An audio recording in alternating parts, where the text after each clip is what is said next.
Spring is on the way and my greenhouse is still full of hardy annuals that I sowed in autumn. So what am I going to do with all of those seedlings? I often find that people are scared to allow their seedlings to experience cold temperatures, but for some plants this is what they need to produce a good crop of cut flowers. For example, larkspur loves cool temperatures and it requires 5 to 6 weeks of cold temperatures to trigger flowering. Failure to provide this for the plants may mean that they don't produce any cut flowers whatsoever. This is called vernalisation, and by planting them out and letting them experience some cold temperatures, we are providing this for them and hopefully we'll go on to produce lots of nice cut flowers for us. Join me in today's video to see which hardy annuals I'm planting out now and how I'm doing it to give my plants the best start in life. And if you don't know already, today is day 3 of 7 daily vlogs where I will be taking you through everything that I'm doing here on the farm at the moment to prepare for the 2025 season. I'm going to be covering everything from seed sowing, preparing perennials, digging and dividing them, pruning, mulches, cover crops, you name it. I'm going to be covering a variety of topics. And I've left my 7th episode open-ended so you guys can shape the content of that video. So let me know in the comments what you would like to hear from me on the 7th day and hopefully you'll get some of your questions answered. Okay, so doing farm work and doing daily vlogs is pretty time consuming, so I need to get cracking on with today's jobs. One thing I wanted to make sure of this year was that I was going to have plenty of hardy annuals held back in case of any disasters like the ones that we had last year. If you'll have watched any of my recent videos, then you'll know that last year I had a major problem with rabbits in my flower field.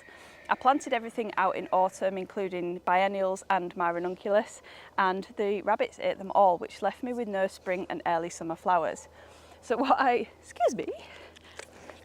decided to do was keep lots of things back in trays so that I could plant them in spring and make sure that I was keeping a really close eye on them. So these are all of the things that I'm going to be planting out today, and I'm going to be making sure as best I can that these are protected from any pests.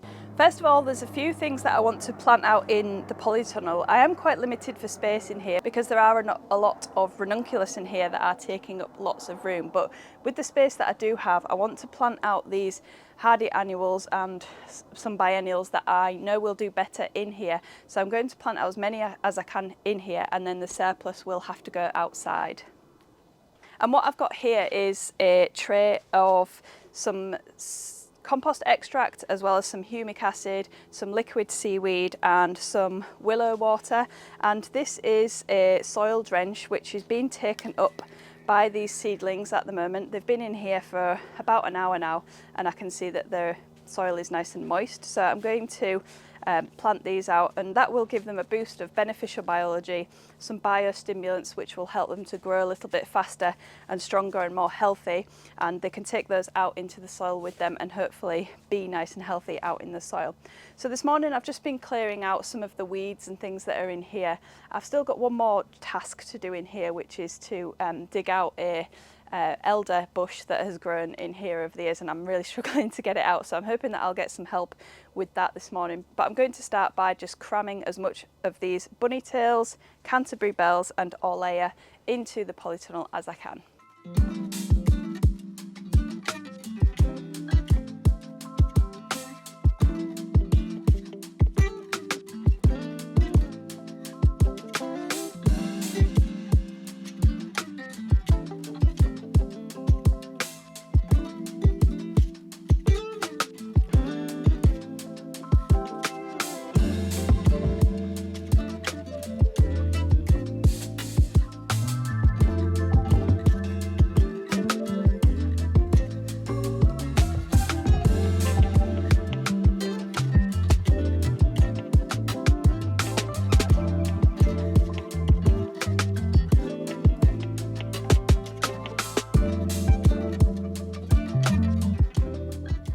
Now that the polytunnel is full to the brim, I can look at planting out the rest of the hardy annuals here outside.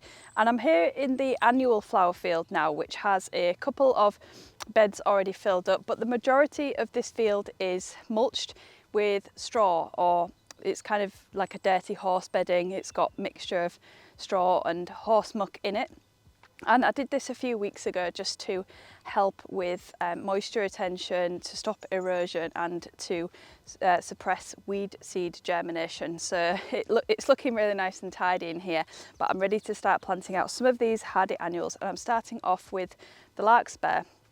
Now, I'm not going to plant into this mulch, I'm going to rake it off the beds first and then I'm going to plant into it. So I'm looking forward to seeing what is under the mulch, because I'm hoping that even though it's only been down for a couple of weeks, the soil is going to be nice looking underneath. And one of my upcoming videos this week in my 7 daily vlogs is going to be all about mulches, so I will talk more about mulches in that video.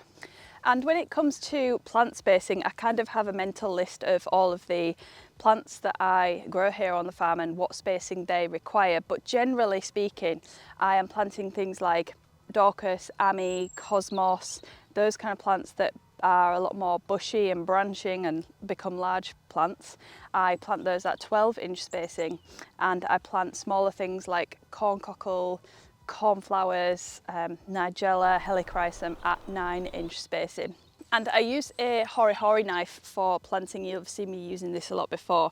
Generally, I go with that as being 12-inch spacing and kind of up to this point here on the knife, there to there for the 9-inch spacing. So it's not very accurate, but I've got this in my hand when I'm planting, so I kind of use this as a gauge for planting out. The mulch didn't rake up as easily as I thought it would, so I scooped it up with a fork and moved it onto another bed that needed mulching.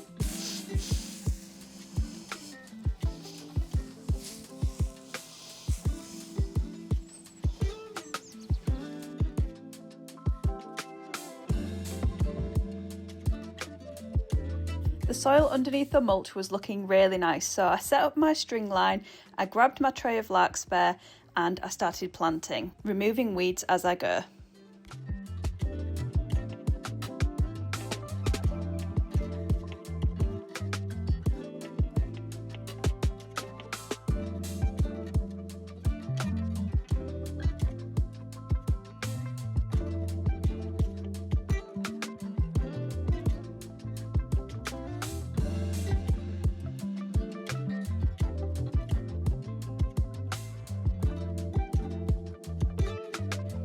In the next bed there was quite a lot of mulch still sitting on the surface of the soil, and it was going to get in the way of me planting, so I decided to rake it off and make a little row of it alongside this row of foxgloves, just to act as a little bit of a pathway and a barrier between the two sets of plants.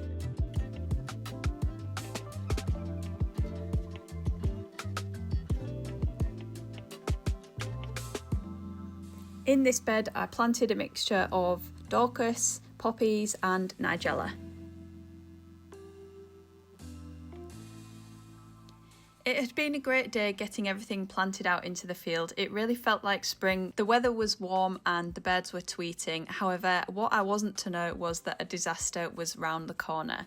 In the afternoon, our muck heap set fire and the whole farm was just covered in smoke. We had the fire brigade at the farm for a good few hours into the evening, and unfortunately because of that I didn't have time to film an outro to this video. So my plans for this 7-day vlog have been scuppered a little bit, but I am trying my best to get as many videos out this week as possible. So thank you guys for watching again, and I will see you soon.